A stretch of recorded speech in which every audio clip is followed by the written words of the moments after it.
Jai Hind everyone, welcome you all to Force Defense Academy. Have you ever heard when one country extended the hand of friendship and other responded with bullets? जी हाँ, हम बात कर रहे हैं Kargil war की। Kargil war जहाँ पे हमने स्टार्ट किया था फ्रेंडशिप विद पाकिस्तान। हमारी ऑलरेडी पाकिस्तान के साथ हमारे रिलेशन अच्छे नहीं थे। 1947 में वॉर हो जाता है, 65 में हो जाता है, 71 में हो जाता है, तो हमारे रिलेशन क्या हो चुके थे, काफ़ी ख़राब हो चुके थे पाकिस्तान के साथ। But at the time of 1998 दोनों क्या कर लेते, न्यूक्लियर वेपन्स को डेवलप कर लेते। इंडिया में भी न्यूक्लियर वेपन्स आ जाते, पाकिस्तान में भी न्यूक्लियर वेपन्स आ जाते। नाउ इमेजिन अगर हमारी इसी तरीके से लड़ाइयाँ चलती रही और पता चले कि पाकिस्तान इधर न्यूक्लियर वेपन्स डाल रहा है, इधर की साइड से इंडिया न्यूक्लियर वेपन्स अटैक कर रहा है, तो क्या होगा? मतलब it's not limited with that area कि मतलब हाँ इतने से एरिया में क्या हो जाएगा, एक्सप्लोजन हो जाएगा। अगर न्यूक्लियर वेपन का यूज़ होता है तो उससे मास एक्सप्लोजन, मास डिस्ट्रक्शन होता है। तो अगर ऐसा हो जाता कभी कि दोनों क्या करते, न्यूक्लियर वेपन का यूज़ कर ले, तो कितना बड़ा क्या हो सकती, तबाही हो सकती बहुत मास लेवल पे। तो दोनों ने सोचा कि हम क्या करते, पीस टॉक्स करते। मतलब इंडिया ने आगे लेके गए, हमारे अटल बिहारी वाजपेयी जो उस टाइम पे हमारे प्राइम मिनिस्टर थे, जाते हैं यहाँ से इकाई के लिए पीसफुल डायलॉग करने के लिए। किसके साथ? पाकिस्तान के साथ। तो इसको हम लाहौर डिक्लेरेशन जो कहते हैं। मतलब क्या होता है कि दोनों क्या कर लेते, न्यूक्लियर वेपन्स डेवलप कर लेते, तो फिर एक शांति समझौता, मतलब क्या हो सके उससे एक तरीके का एग्रीमेंट साइन करते हैं दोनों, लाहौर डिक्लेरेशन नाम से, कि हम क्या करेंगे आगे आने वाले टाइम पे पीसफुली दोनों एक दूसरे के साथ बिहेव करेंगे। मतलब अभी तक जो भी वॉर हो गई, लड़ाई हो गई, उसको क्या करते, भूल जाते हैं। मतलब 65 की, 71 की, उसके पहले 48 की, उन सबको भूल के हम क्या करते हैं, अच्छे से दोस्ती रखेंगे, अच्छे से फ्रेंडशिप रखेंगे। फेब के टाइम पे क्या होता है, मतलब फरवरी जो रहती है 1999 की, उस टाइम पे दोनों की यही बातें चलती रहती है। और जस्ट आफ्टर 3 मंथ्स मई 1999 उस टाइम पे क्या होता है, पाकिस्तान अटैक कर देता है। किस तरीके से करता है, देखो यहाँ तो पीसफुल टॉक्स चल ही रही थी, उसी टाइम पे मतलब उनके माइंड में कुछ और ही था। मतलब वहाँ के जो आर्मी के लीडर थे जनरल परवेज मुशर्रफ, उनके माइंड में कुछ और चल रहा था। मतलब अलग तरीके का ही एक प्लान बन रहा था। हमारे सामने तो शो कर रहे थे कि हम पीसफुली क्या कर रहे हैं, मतलब एक तरीके से समझौता कर रहे हैं, कि एग्रीमेंट कर रहे हैं कि हम लड़ाई वगैरह नहीं करेंगे, लेकिन बैकग्राउंड में चीज़ें कुछ और चल रही थी। तो जैसे ही मतलब होता है, उसके 3 मंथ्स बाद ही क्या होता है कि जो कारगिल वाला रीजन है, मतलब हमारा जो नदर्न रीजन है, जम्मू कश्मीर, वहाँ पे कारगिल वाला जो रीजन है, वहाँ पे कुछ एक्टिविटीज देखने को मिलती है। मतलब जो वहाँ के शेफर्ड रहते हैं, वहाँ के जो रेसिडेंट रहते हैं, वो देखते हैं कि वहाँ पे जो प्लेसेस है, वहाँ पे कुछ अनवांटेड जैसी चीज़ें दिख रही थी। मतलब कुछ लोग हैं वहाँ पे गड्ढा खोद रहे हैं, कुछ घर बना रहे, रहने जैसी जगह बना रहे, ऐसा कुछ उनको पता चलता है। तो वो आते हैं किसके पास, हमारे आर्मी के पास आते हैं। देखिए उसके पहले मैं बताती हूँ कि जनरल क्या होता है कि इस टाइम पे, ठंड के टाइम पे, मतलब नॉर्थ वाले रीजन में जो हिल वाले रीजन रहता है, वहाँ पे ठंड बहुत ज़्यादा बढ़ जाती है। तो अक्टूबर नवंबर के टाइम पे क्या होता है, हमारी भी आर्मी और उधर की भी जो आर्म फोर्सेस रहती है, वो क्या करती है, वहाँ से चले जाते हैं। मतलब अपने बंकर खाली कर करके दूसरी जगह चले जाते हैं। और फिर वापस से मई जून के टाइम पे क्या होते हैं वापस उस जगह पे जाते हैं। तो इस बार क्या हुआ कि पाकिस्तानी जो लोग थे, ये या तो गए नहीं, या फिर बहुत जल्दी, मतलब मई जून के टाइम पे आने वाले थे सभी, उसके पहले ही, बहुत टाइम से पहले से क्या कर रहे थे, वो उस जगह पे आ जाते हैं। और हिल वाला एरिया रहता है, और हमारे जो बंकर्स, मतलब इंडिया के जो इंडियन आर्मी के जो बंकर्स रहते हैं, उस जगह पे भी आके क्या कर लेते हैं, वहाँ पे एक तरीके से अपना रेसिडेंट बना लेते हैं, वहाँ पे रहने आ जाते हैं। और कहाँ पे आते हैं, ये लाइन ऑफ कंट्रोल को क्रॉस करके, कारगिल वाले रीजन में। मतलब पर्टिकुलर इसको कारगिल वॉर इसलिए कहा गया क्योंकि कारगिल के अंदर के ही कुछ अलग अलग जगह थी। जैसे होता है ना डिस्ट्रिक्ट, उसके अंदर कई सारे टाउन्स रहते हैं, उसके अंदर तहसील रहती है। तो इस तरीके से कारगिल के अंदर अलग अलग प्लेसेस थे जहाँ पे इन्होंने क्या किया था, अटैक किया था। तो देखिए कौन कौन सी प्लेसेस थी वो जनरल, अगर हम देखें तो LOC को क्रॉस करके, देखो LOC को क्रॉस करके इधर आए थे। ये वाला जो रीजन है कारगिल वाला, यहाँ पे अलग अलग प्लेस, जैसे कि 0.4875 टाइगर हिल, तोलोलिंग, 0.5140 बटालिक, कारगिल। तो ये क्या है, जैसे खालूबा टॉप, मतलब ये अलग अलग प्लेसेस है। यहाँ पे क्या हुए थे, अटैक हुए थे। इसमें सबसे ज़्यादा जो मतलब मास जो अटैक हुआ था, सबसे बड़ी फाइट हुई थी, वो हुई थी द्रास वाले रीजन में। इस द्रास वाले रीजन में ही ये पॉइंट है अलग अलग, 0.4875 टाइगर हिल, तोलोलिंग और 0.5140, जिसमें सबसे हाईएस्ट पे जो था, मतलब जो सबसे हाई लेवल पे हाइट पे लोकेटेड, वो था टाइगर हिल यहाँ पे। अब देखिए क्या होता है कि ऑलरेडी ये पाकिस्तानी वाले जो लोग हैं वहाँ पे आ चुके हैं, पाकिस्तान के, मतलब बताया गया कि कुछ और मिलिटेंट्स है, आतंकवादी है, लेकिन एक्चुअल में उसका जो बैक सपोर्ट प्रोवाइड कर रही थी वो पाकिस्तान की आर्मी थी। मतलब हमें बताया गया कि पहले मतलब कुछ दूसरे ऐसे आतंकवादी मिलिटेंट्स है, लेकिन उसके पीछे जो सपोर्ट प्रोवाइड करने वाली थी पाकिस्तान की आर्मी थी वहाँ पे। तो क्या होता है, एक तो ऑलरेडी ये हाइट पे है, अब हमें अगर हाइट पे चढ़ना है तो it requires a lot of effort. मतलब अगर लड़ाई अगर सिर्फ प्लेन पे हो रही है तो इट्स ओके, लेकिन हाइट पे, और उसमें भी हमारे दुश्मन ऑलरेडी हाइट पे ऊपर है। मतलब ऐसा कहा जाता है कि अगर लड़ाई में अगर हाइट पे अगर कोई है तो उसके फेवर में रहती चीजें, क्योंकि ऑब्वियसली हम ऊपर चढ़ ही नहीं पाएंगे, वो ऊपर से अटैक कर देंगे, उनको सारी चीजें क्लियर दिखेगी क्या है क्या नहीं है, कौन ऊपर चढ़ रहा है। आप जैसे इमेजिन कि आप अगर ऊपर है किसी हिल पे तो नीचे से आने वाले को आप क्लियर देख सकते हैं, उस पर अटैक कर सकते हैं आसानी से। वहीं नीचे वाला ऊपर कुछ नहीं देख सकता, ना ही उसके ऊपर बहुत आसानी से अटैक कर पाएगा। तो ये सिचुएशन थी कि वो ऑलरेडी ऊपर चढ़ के बैठे हुए थे और इंडियन आर्मी को नीचे से ऊपर जाना था, और हाइट इतनी ज़्यादा थी कि मतलब अचानक सारी मतलब इतनी सारी तैयारी करना वो डिफिकल्ट टास्क था। फिर भी हमारी आर्मी ने किया और बहुत अच्छा किया, और कारगिल वॉर जीते भी सही हम। देखिए अर्ली में 1990 के टाइम पे इंडियन शेफर्ड जो थे वहाँ पे हाई एल्टीट्यूड कारगिल रीजन में नोटिस करते कुछ अनयूजुअल अनवांटेड मूवमेंट वहाँ पे, और इंडियन आर्मी को बता देते वहाँ पे कि कुछ मतलब पाकिस्तानी सोल्जर्स और मिलिटेंट्स जो है उन्होंने क्या कर लिया, एलओसी क्रॉस करके रीजन्स को कैप्चर कर लिया है, जैसे कि तोलोलिंग, टाइगर हिल, बटालिक, द्रास, ये सब ऑक्यूपाई कर लिए जाते हैं। और ये जो मतलब वो जो हमारा श्रीनगर से लेह जाने वाला हाईवे था उस पर भी क्या कर लेते, कंट्रोल कर लेते, मतलब हमारे लद्दाख जाने का रास्ता पूरा बंद कर देते वो। बट वो सिर्फ मिलिटेंट्स नहीं थे, पाकिस्तान की आर्मी थी जो कि छुप के क्या कर रही थी, उनको सपोर्ट कर रही थी, और वही एक तरीके से अटैक करवा रही थी। फिर क्या करता है इंडिया, जैसे पता चलता है, मई का टाइम था स्टार्टिंग, मतलब मई का फर्स्ट वीक का ही टाइम था, इंडिया को पता चलता है तो इंडियन आर्मी उस टाइम पे ऑपरेशन लॉन्च करती है, दैट इज ऑपरेशन विजय।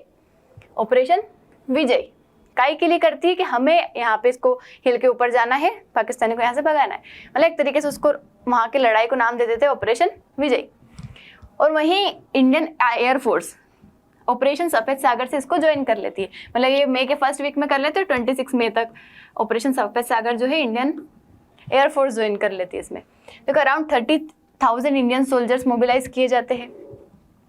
देखो इतना टेरेन, मतलब इतना ठंडा वाला एरिया था, ऊपर हिल पे चढ़ना था, बहुत ही वर्स्ट सिचुएशन थी, मतलब हमारे लिए बहुत डिफिकल्ट था वो एक्चुअली में, क्योंकि इतनी हिल, इतनी हाइट पे वो भी, और इतना ऊपर चढ़ना, हमारे एयरक्राफ्ट्स वगैरह भी इतने ट्रेंड नहीं थे कि इतनी हाइट पे जाए उस टाइम पे। Enemy fire, Indian soldiers fought bravely to recapture each peak, मतलब काफ़ी मुश्किल से लड़े ताकि हर अपने पॉइंट्स को क्या कर सके, रिकैप्चर कर सके। जो अगर हम मेन हीरोज़ की बात करें, वैसे तो बहुत सारे थे, यहाँ पे कुछ नाम लिखे, लेकिन इसके अलावा भी जो थे कईयों के नाम नहीं लिए जाते, कुछ के नाम लिए जाते लेकिन कईयों के नाम नहीं लिए जाते। बट उन्होंने भी अपना बहुत बड़ा कंट्रीब्यूशन दिया, सेक्रीफाइस किया कारगिल वॉर के टाइम पे। अराउंड 500 सोल्जर्स हमारे उस टाइम पे शहीद हुए थे, तो उनको हमें भूलना नहीं चाहिए, क्योंकि उनकी वजह से ही अगर हम हमारे देश में बैठे हैं, अगर हम सेफ है, तो it is because of our soldiers who are fighting for our nation. देखो कैप्टन विक्रम बत्रा, मनोज कुमार पांडे, ग्रेनेडियर योगेंद्र सिंह यादव, संजय कुमार, इन सबको परमवीर चक्र से अवार्ड दिया गया, मतलब परमवीर चक्र से सम्मानित किया गया है। Every inch of land was reclaimed at a cost of blood, sweat and lives, मतलब हमारे जो हर इंच जो है लैंड का अगर हमने कैप्चर किया है, किसकी कॉस्ट पे, ब्लड, स्वेट और लाइव्स, मतलब वो वहाँ पे इतनी मेहनत से लड़े, भूखे प्यासे, आधी बात चीज़ें नहीं मिली उनको, इतना पसीना बहाया, अपनी जानें गंवाई, इतना खून बहाया, उसके बाद हम अपने एरिया को कैप्चर कर पाए हैं। तो we shouldn't forget their sacrifice. देखो उसके बाद इंटरनेशनल प्रेशर, फिर क्या होता है, मतलब हमारे यहाँ के जो मतलब लीडर्स रहते हैं कहाँ जाते हैं, इंटरनेशनल इस बात को लेके जाते, डिप्लोमेटिकली, मतलब इंडिया यहाँ तो वॉर लड़ ही रहा था, साथ में डिप्लोमेटिकली भी इंडिया ने लड़ा। ये प्रूफ प्रेजेंट कर देता है इंडिया कहाँ पे, पाकिस्तान का जो इन्वॉल्वमेंट है, मतलब यूनाइटेड नेशन में, यूएसए में, मतलब बड़े बड़े जो नेशन है, जो वर्ल्ड पावर्स है, यूएसए, यूके, ईयू, यूएन, ये सब भी किसके साथ हो जाते हैं, इंडिया के साथ हो जाते हैं कि हाँ पाकिस्तान यहाँ पे गलत है, पाकिस्तान ने अटैक किया। और पाकिस्तान को सपोर्ट भी नहीं कर सकता था यूएसए, क्योंकि पाकिस्तान वहाँ पे गलत था, गया जरूर था पाकिस्तान के, हाँ चलो मदद कर दो हमारी, चाइना के पास गया हमारी मदद कर दो, लेकिन उन्हें पता है यूएसए अगर पाकिस्तान का सपोर्ट करे तो ऑब्वियसली ये चीज़ गलत होगी ना, क्योंकि पाकिस्तान ने पहले तो अटैक किया, हमारे एरिया को कैप्चर किया, और अगर यूएसए उसका सपोर्ट करता है तो यूएसए जो एक मतलब एक इमेज बनी हुई है वो तो खराब हो जाएगी उसकी। तो ऐसे यहाँ पे गलत भी था, यूएसए ने हमारा सपोर्ट किया। अंडर इंटेंस प्रेशर पाकिस्तान की पीएम जो रहते नवाज शरीफ, विजिट करते USA and agreed to withdraw troops, मतलब एग्री हो जाते हैं कि हमें ट्रूप्स को वहाँ से हटाना है। तो 26 जुलाई 1999 को, मतलब फिर भी हमें भरोसा तो नहीं होता है हमारे यहाँ के सोल्जर्स को कि हाँ पाकिस्तान चला जाएगा, तो चेक करते कि सारे एरियाज जहाँ पे ढूंढ के एक एरिया के कोई पाकिस्तानी बच तो नहीं है, यहाँ पे कोई छुपा हुआ तो नहीं है। उसके बाद फाइनली डिक्लेयर कर देते 26 जुलाई 1999 as a Kargil Vijay Diwas. That's why we celebrate 26 July as a Kargil Vijay Diwas, क्योंकि उस दिन फाइनली क्या हो जाएगा, पूरी पाकिस्तानी फोर्स यहाँ से चली गई थी। तो क्या होता है इसमें, देखो cost of victory was high, काफी हाई कॉस्ट थी। कैसे, देखो 500 इंडियन सोल्जर्स मार्टर्ड हुए, उसके बाद 1000 सोल्जर्स पाकिस्तान के मार्टर्ड हुए। और क्या होता है कि देखो वहाँ के जो लीडर रहते हैं, कौन रहते, नवाज शरीफ जो रहते हैं, उनको प्राइम मिनिस्टर को हटा के वहाँ पे मिलिट्री को आ जाता है, और परवेज मुशर्रफ जो रहते हैं जनरल, जो आर्मी के लीडर रहते हैं, वो उनकी वहाँ पे क्या बन जाती है, गवर्नमेंट बन जाती है। मतलब वो अपने ही पीएम को हटा देंगे। मतलब अगर कोई ऐसा पर्सन जिसकी ही मतलब क्या है, वो खुद का ही मतलब देश वालों का ही नहीं हुआ, तो हमारे क्या ही होंगे ये। मतलब चाहे हम एग्रीमेंट कर ले, लाहौर डिक्लेरेशन है, कुछ भी समझौता कर ले, जो अपने देश वाले लोगों के नहीं है वो हमारे कैसे हो सकते हैं, मतलब हमारे साथ किस तरीके से एग्रीमेंट कर सकते हैं, भरोसा नहीं कर सकते। इसलिए पाकिस्तान के ऊपर भरोसा करना क्या है, इट्स वेरी डिफिकल्ट।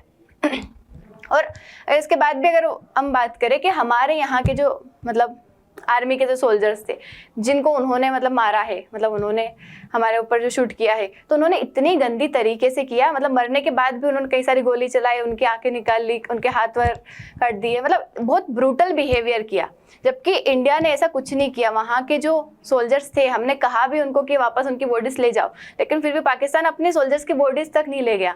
हमारे यहाँ के लोगों ने उनको दफनाया, उनका जो भी मतलब लास्ट रिचुअल्स होते वो किए। मतलब देख सकते हैं कि पाकिस्तान कितना ज़्यादा निर्दयी है, कितना ब्रूटल है, कितना, तो हम कैसे भरोसा करें इसके ऊपर और किस तरीके से एग्रीमेंट साइन करें। तो इसलिए अभी भी कभी भी हम पाकिस्तान के ऊपर भरोसा नहीं कर सकते। जो खुद का नहीं है दूसरों का कैसे ही होगा। India's victory was not just military, it was moral, strategic and diplomatic. मतलब हमें मोरल लेसन भी मिला कि इसके ऊपर अब कभी हमें भरोसा नहीं करना है।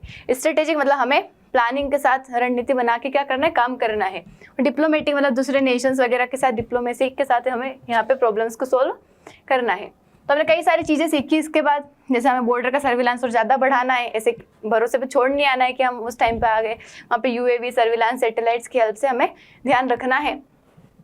उसके बाद इंफ्रास्ट्रक्चर और पोस्ट जो है हाई एल्टीट्यूड एरियाज में बढ़ाना है। जॉइंट ऑपरेशंस आर्मी एयरफोर्स सबको मिलकर साथ में काम करना है। India invested high altitude warfare training and modernisation, मतलब हाई एल्टीट्यूड पे किस तरीके से वो लड़ना है, इसकी ट्रेनिंग मॉडर्नाइजेशन पे हमने और ज़्यादा फोकस किया। इसी के बाद हमारी डिफेंस एक्विजिशन काउंसिल बनाई जाती है कि हमें डिफेंस के इक्विपमेंट्स को किस तरीके से एक्वायर करना है, पहले से तैयार रखना है कि अगर रिक्वायरमेंट लगती है तो हमें एट द टाइम सारी चीज़ें हमारे पास अवेलेबल हो। हमारा जो MiG-29 था, मतलब एयरफोर्स ने जब सफ़ेद सागर ऑपरेशन लॉन्च किया था, तो वहाँ पे उसमें भी टेक्निकल फेलियर आ गया था। मतलब हमारा बहुत ख़राब था एयरफोर्स का उस टाइम पे टाइम कि जब उन्होंने लॉन्च किया वो ख़राब हो जाता है। फिर दूसरा, हम मतलब एक यूटिलिटी हेलीकॉप्टर के अंदर, मतलब एक जो ट्रांसपोर्ट हेलीकॉप्टर के अंदर वहाँ पे मिसाइल्स वगैरह मतलब फिट करते हैं और फिर उस हेलीकॉप्टर को वहाँ पे ले जाते हैं और फिर उससे मतलब वहाँ पे अटैक वगैरह किया जाता है। मतलब बहुत खतरनाक सिचुएशन थी उस टाइम पे। आई होप आपको समझ आया होगा कि किस तरीके से हमारे सोल्जर्स जो थे और हमारे देश ने क्या किया है, लड़ाई की है। यहाँ पे काफ़ी वर्स्ट सिचुएशन होती है जब लड़ाई होती है, और इसमें नुकसान बहुत ज़्यादा होता है। मतलब एक ही दिन में एक ही टाइम पे क्या हो जाता है, बहुत ज़्यादा कॉस्ट, बहुत ज़्यादा रिसोर्सेज, बहुत ज़्यादा वेपन्स लगते हैं, बहुत ज़्यादा खाना वगैरह, मतलब सभी चीज़ों को मेंटेन करना क्या होता है, एक डिफिकल्ट टास्क होता है। This is all about this war. I hope आपको समझ आया होगा। मिलते हैं नेक्स्ट वीडियो में विथ नेक्स्ट टॉपिक। जय हिंद, थैंक यू।